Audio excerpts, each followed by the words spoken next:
Hey, what's up, everybody? Welcome back to another episode of the Bmain Bobbies Podcast. We are the Bmain Bobbies, and we're winning a Bmain near you. I am Tanner Allen, driver of the number 22 IMCA stock car, and I am here with fellow Bmain Bobby, Miciah Hidlebaugh. How you doing, buddy? Hey, I'm doing all right. So, well, we're back again. Yeah, well, that's always a plus when you make it back for round two. Yeah, episode two.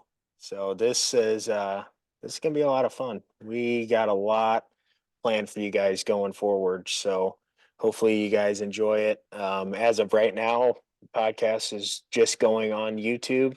Um, we will work on getting that onto other podcasting platforms at some point in time. But as of now, we're going to stick with the YouTube and just keep it rolling from there. Yeah, I mean, like he said, I mean, it's a lot of things are happening. We got banners made. We finally got a logo made that will be published here in the next few days. We'll show everybody our new fancy logo we got made to represent the old Bmain Bobbies. So we're gonna get some banners made. We got a podcast banner made too for our backdrop when we do our in live in-house podcasts, I should say, with each other, not on a Zoom here. But other than that, I mean, that's kind of the new and upcoming stuff with B-Main Bobbies right now. Yeah, I mean, everything's just kind of developing really quick, which is cool. But hopefully it's enough that people realize that this isn't just a just for fun thing. We're actually putting a lot of time and effort into this. So uh we're doing it for you guys. It's we're just the ones creating everything and having fun with it, but we're doing it to entertain and just have fun with, and we're building a brand. That's what it's all about. Oh, yeah, definitely, but definitely building that brand. I mean, heck, me and you talked about how weekly racing is, I mean, it's fun, but it gets really hectic. And what another better way to do a touring series like the Dirt Crown or this and that with not building a brand along the way too, and basically making content along the way of our journey we're going to make around the state of Iowa and Nebraska and Minnesota. I mean, it's gonna be pretty cool for you guys. Yeah, and him and I talked. We haven't actually followed a series or done a tour per se since the go-karting days. So getting to run with these Dirt Crown guys is going to be a lot of fun. But speaking of Dirt Crown, I just went to the Dirt Crown stock car chassis school last weekend, and that was freaking awesome. We it was a 2 day, about a day and a half actually. We were there all day Friday, and then about half the day on Saturday. They had some really knowledgeable people talking. They Kelly Shryock, Mike Nichols, and then Kyle Vanover. I can't remember Nick's last name from Hoosier Tire, but really cool stuff. We learned a few things. That's the thing about going to school. If you can at least retain one or two things from it, it's completely worth the time going. Oh, yeah, definitely. I mean, I know I went to the one that BHE puts on every year. I know they just had their Sport Mod one, their two link, and I know they're coming up with their four link, and then they'll have the stock car and hobby stock chassis school. I was fortunate enough to go to that one, learned a ton, learned stuff that I couldn't even believe. I mean, it's crazy the maintenance that you have to do on these machines just to even make them, I mean, be competitive. I mean, there's some people that get away with washing their car and changing a gear and loading it up the next day and going to the track and run good. Um, and there's other people that it shows. I mean, I've definitely been a firm believer on maintenance, and I've gotten bit by it on not doing maintenance sometimes, and it's not good. But I mean, if you stay on your maintenance, it definitely goes a long ways, and the stuff you learn at the school, it helps tremendously. Heck, I learned how to grind a tire. I've been grinding a tire these last couple of years wrong. It's crazy what you do to a tire that makes the car go, I mean, much better. I mean, towards the end of the year, my car was kind of falling off and my tires kept glazing over and I could not figure out why. And I was blessed enough to be racing with the good old Johnny Spa. I mean, everybody knows Johnny Spa. Um, and here he is telling you how to grind a tire. I mean, you need to tear these things up. I mean, these things are plastic. I Hmm. mean, you got to tear these things up, and using that copper disc is definitely a game changer. And ever since I started using that, my tires have been holding up. And gosh, I mean, there's other things too that you learn from that school. Just not also, I mean, on the track, but also setting the car up Right. and maintenance wise too. Right. And I mean, that was more so what we learned. We learned a little bit on the tire stuff, but a lot of the things they talked about, we already incorporate into our program. So wasn't anything super new there. But just the technical side of it, of the biggest thing we learned on was braking systems, getting Kelly's input on brake pedals that he runs in a right size master cylinder, and like these pedals that he runs, how they are super accurate with each round of adjustment. And that was just very intriguing to us just to learn that. I mean, it's things that you don't really think about most of the time when you put a car together. You just buy your generic pedals. Like, I don't, Dad made the comment the other night that I don't know if we've ever had new pedals in anything. Do you run the So Walmart ones? yes, Yeah, that's what I run. What does he run? the Willwood True Bars.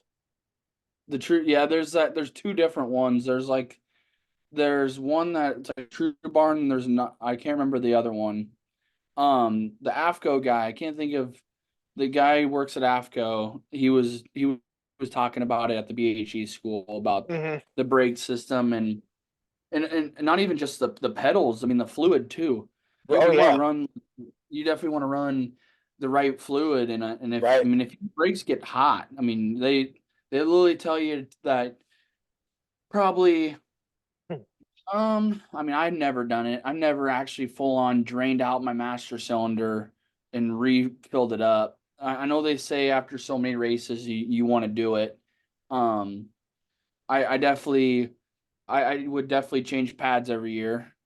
Oh yeah. I mean that's one thing I learned, and there's so many things that these guys know, and it's just can make your freaking head spin.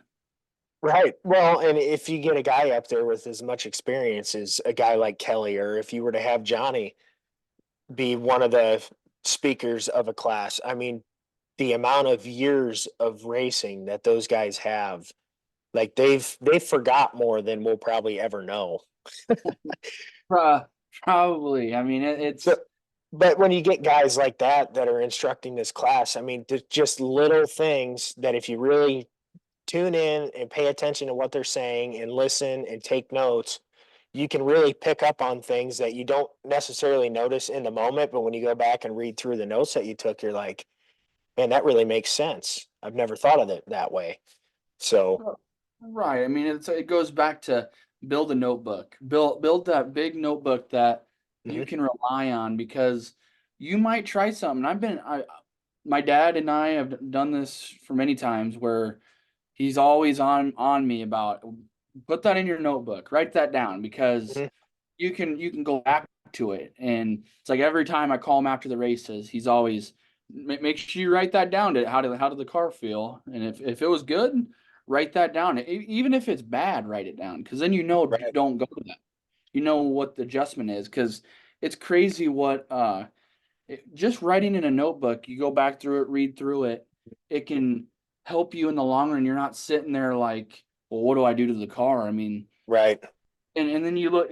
I have a hard time judging track. I've struggled with it these last couple years. I Hmm. know what adjustments to make if the track's doing this and that. It's actually judging the track. I'll go look at the track and I think it's doing this and it's completely the opposite. And then here I am out to lunch like, well, this Right. this sucks.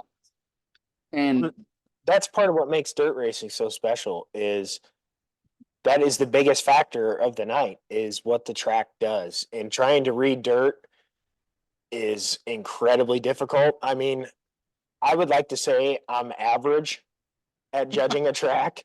I mean, Average. there's times to where I look out there and I feel like, yep, I know exactly what the track's going to do, and I go make an adjustment, and man, out goes the anchor.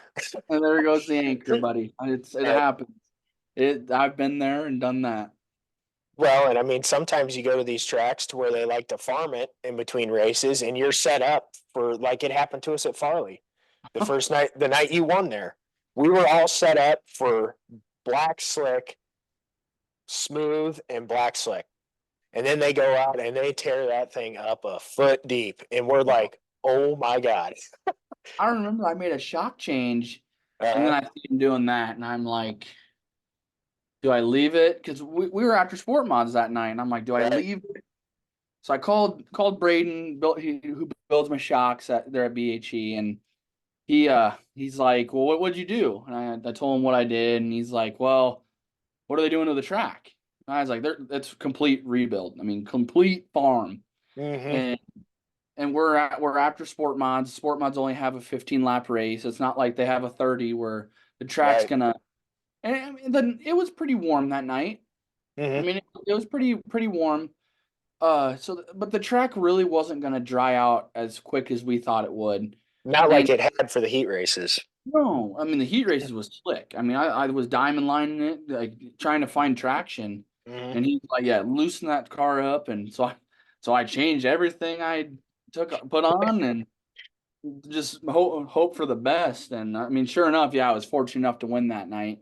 I mean, I had Caden starting right behind me. I mean, Johnny's always good at Farley. Mm-hmm. Johnny's anywhere he goes, but I mean, one of his tracks is Farley, Right. and but I mean, I was fortunate enough to win that night. Thank God that I called Braden. And sometimes that's what you got to do. You got to Yeah. definitely all your resources. I mean, that's why you have them. That's what Right. tech's about.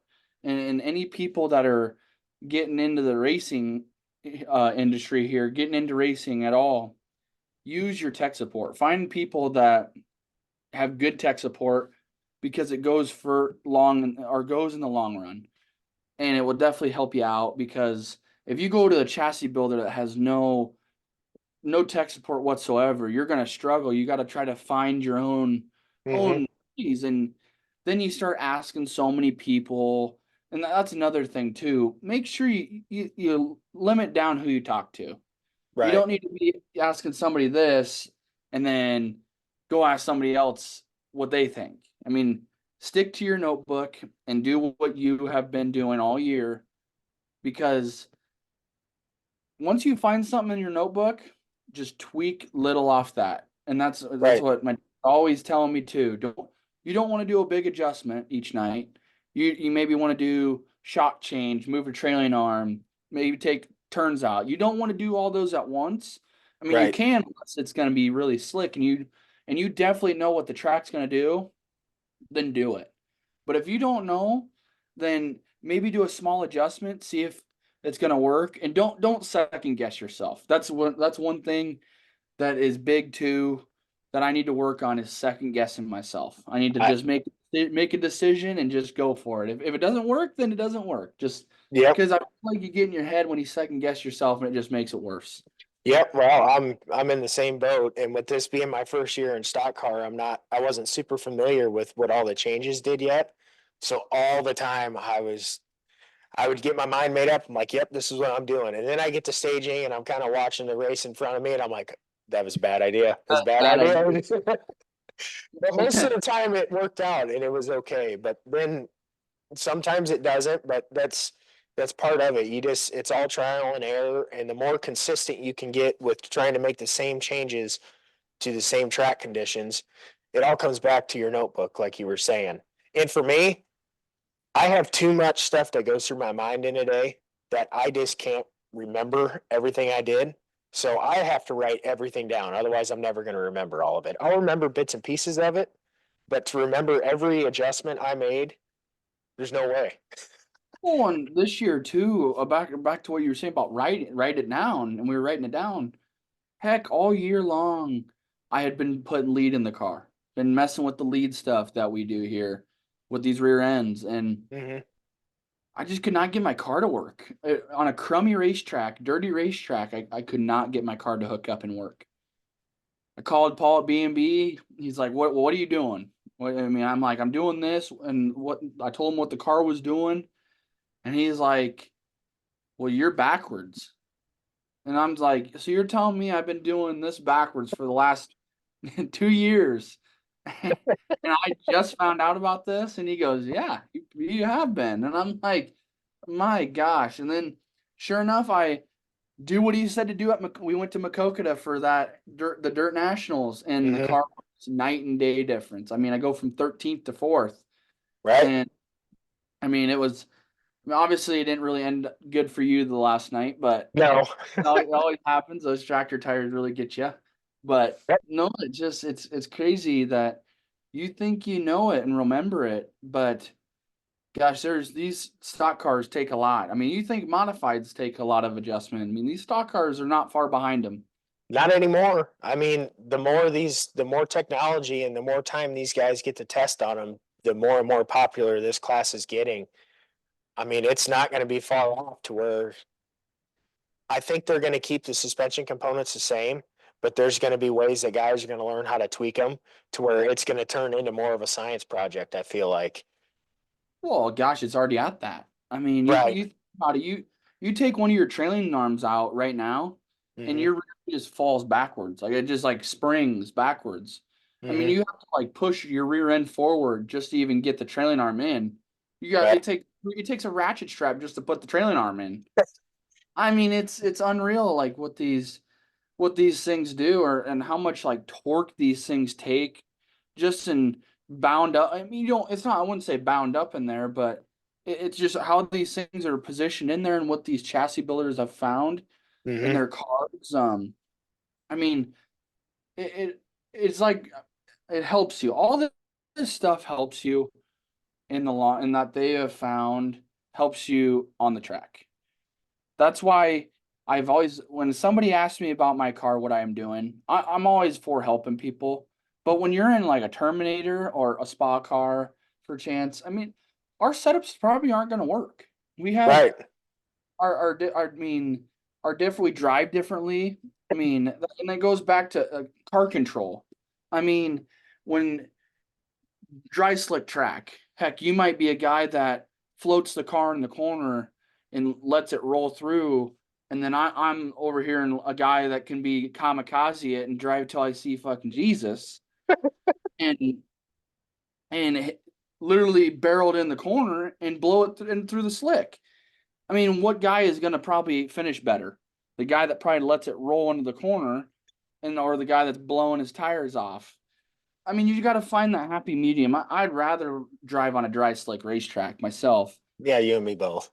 but because I just can't stand in the gas and let it eat. I mean, yeah, that's always fun to rip the top, but Right. not on one lane. It's got to be a 2 lane.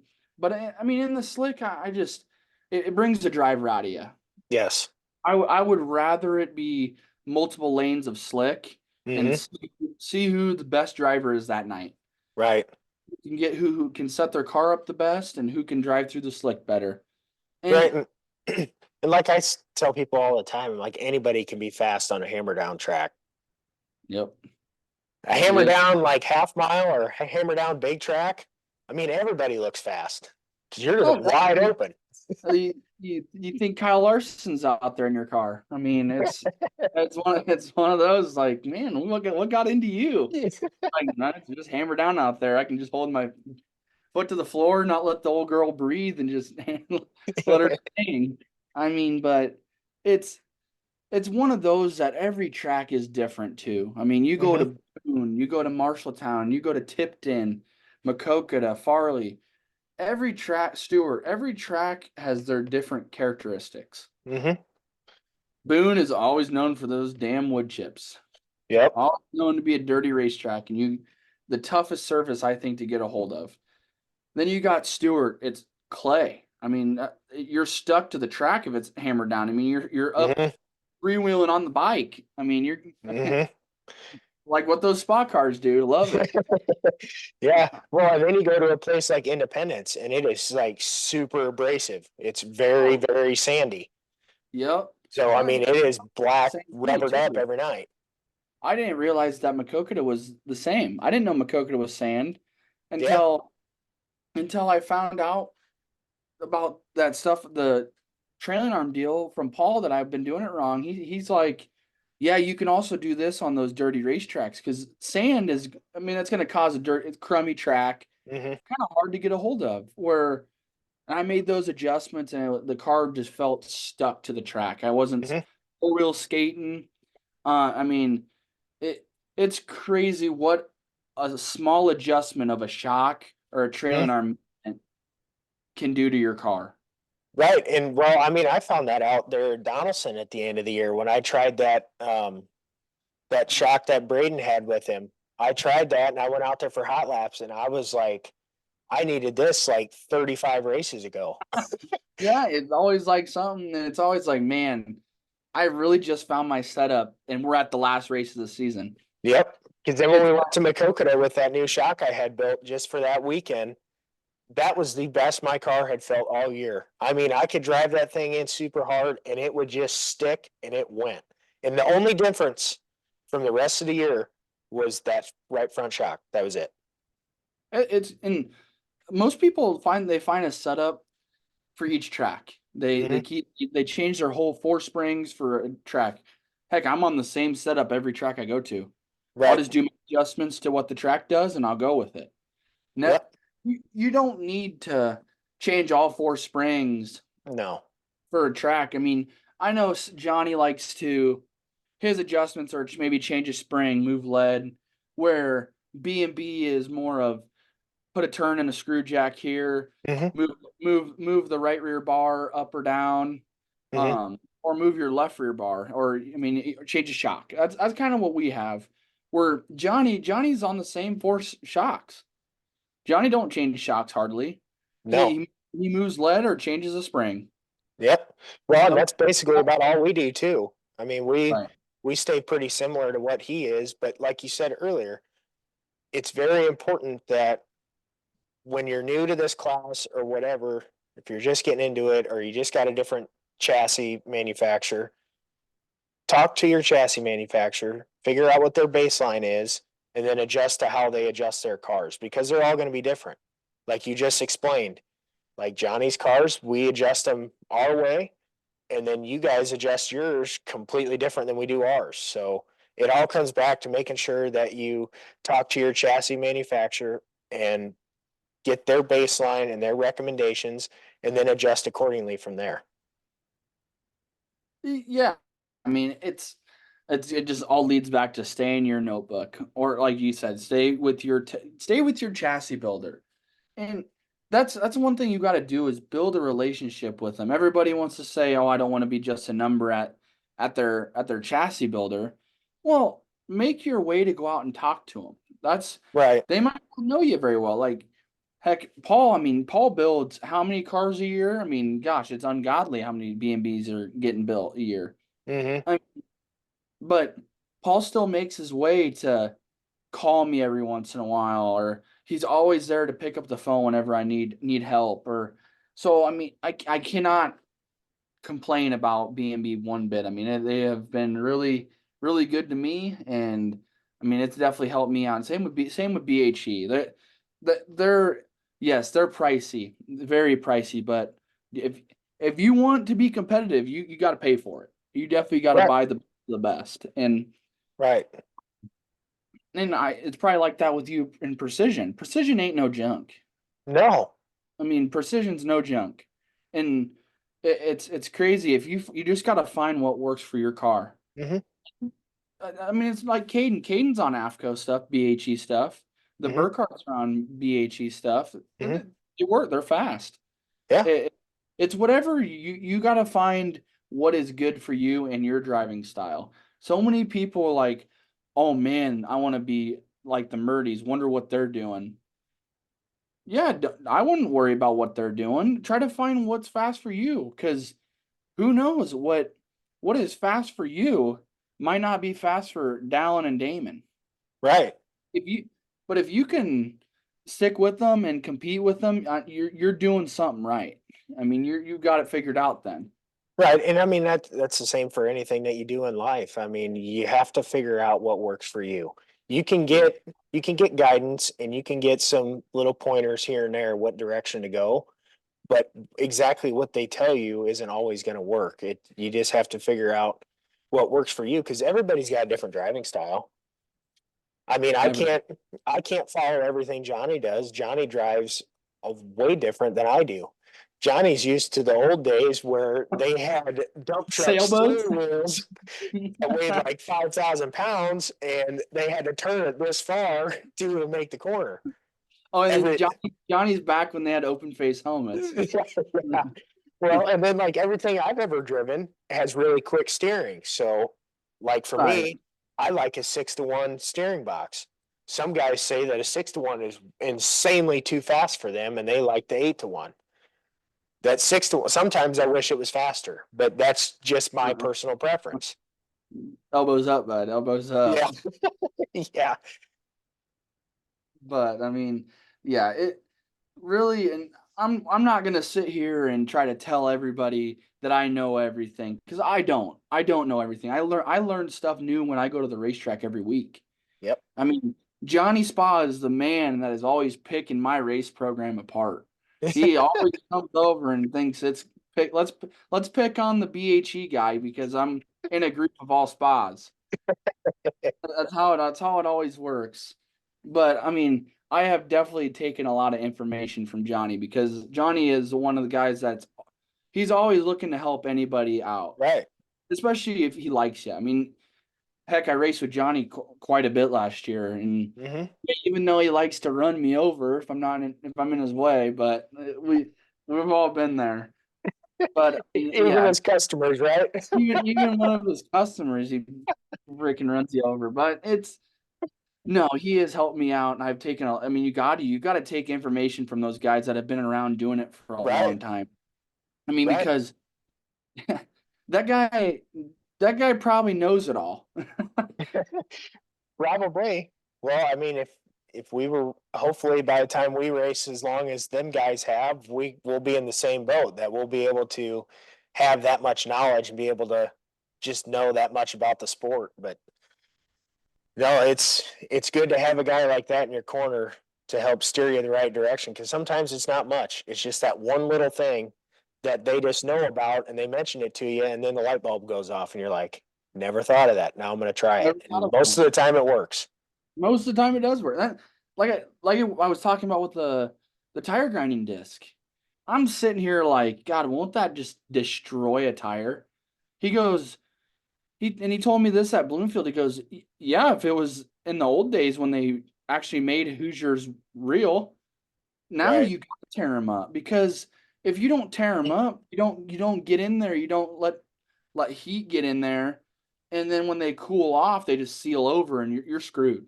Yep. Once your tires seal over, a Hoosier's sealed over, you're done. You Yep. might as well just throw the freaking anchor out because you're going backwards. Yep.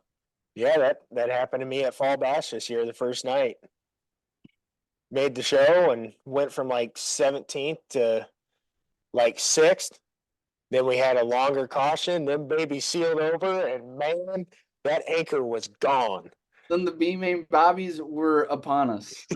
Yes. Bmain Bobbies were born. Yep.